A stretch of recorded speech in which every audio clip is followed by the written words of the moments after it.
There's a quotation that I almost used in the Harry Potter book. In magic, man has to rely on himself.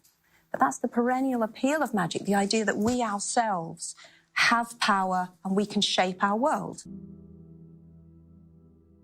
I came from a place where I was a single mother, and it really was hand to mouth at one point. Mm-hmm. It was as literally as poor as you can get in Britain without being homeless at one point. If you've ever been there, you will never, ever take for granted that you don't need to worry. Never. I had a very, very tiny baby, and then I walked straight into poverty and depression. Clinical depression is a terrible place to be because it's not sadness. Sadness is not a bad thing, you know, to cry and to feel, but it's that cold absence of feeling. It's even the absence of hope that you can feel better. That really hollowed out feeling, that's what the dementors are. Poverty entails fear and stress and sometimes depression. It means 1,000 petty humiliations and hardships. Climbing out of poverty by your own efforts, that is something on which to pride yourself.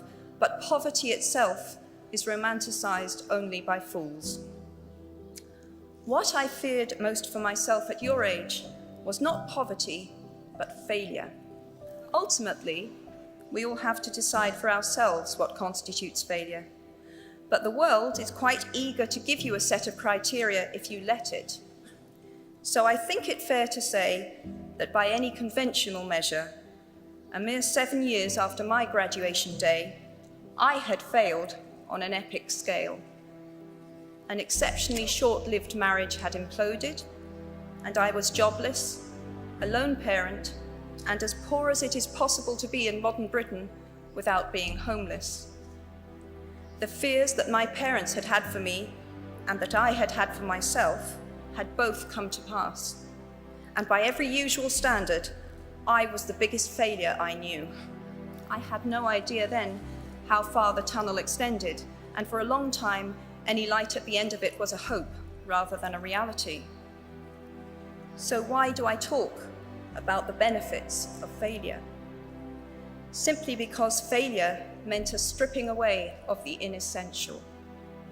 I stopped pretending to myself that I was anything other than what I was, and began to direct all my energy into finishing the only work that mattered to me. Had I really succeeded at anything else, I might never have found the determination to succeed in the one arena where I believed I truly belonged. I was set free because my greatest fear had been realized, and I was still alive, and I still had a daughter whom I adored, and I had an old typewriter and a big idea. And so rock bottom became the solid foundation on which I rebuilt my life. You might never fail on the scale I did, but some failure in life is inevitable. It is impossible to live without failing at something, unless you live so cautiously that you might as well not have lived at all, in which case you fail by default. So given a time turner, I would tell my 21-year-old self that personal happiness lies in knowing that life is not a checklist of acquisition or achievement. Your qualifications, your CV, are not your life, though you will meet many people of my age and older who confuse the two. Life is difficult and complicated and beyond anyone's total control, and the humility to know that will enable you to survive its vicissitudes. Unlike any other creature on this planet, human beings can learn and understand without having experienced.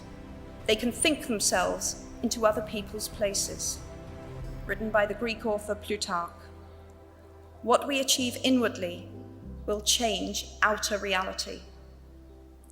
That is an astonishing statement, and yet proven 1,000 times every day of our lives.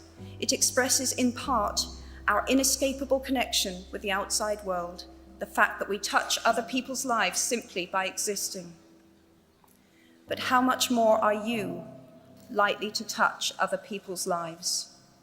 We do not need magic to transform our world. We carry all the power we need inside ourselves already. We have the power to imagine better. in the first Harry Potter book, Dumbledore says to Harry, the happiest man alive would look in the mirror and see himself exactly as he is. So I would have to say that I'm pretty close. As is a tale, so is life. Not how long it is, but how good it is what matters. I wish you all very good lives.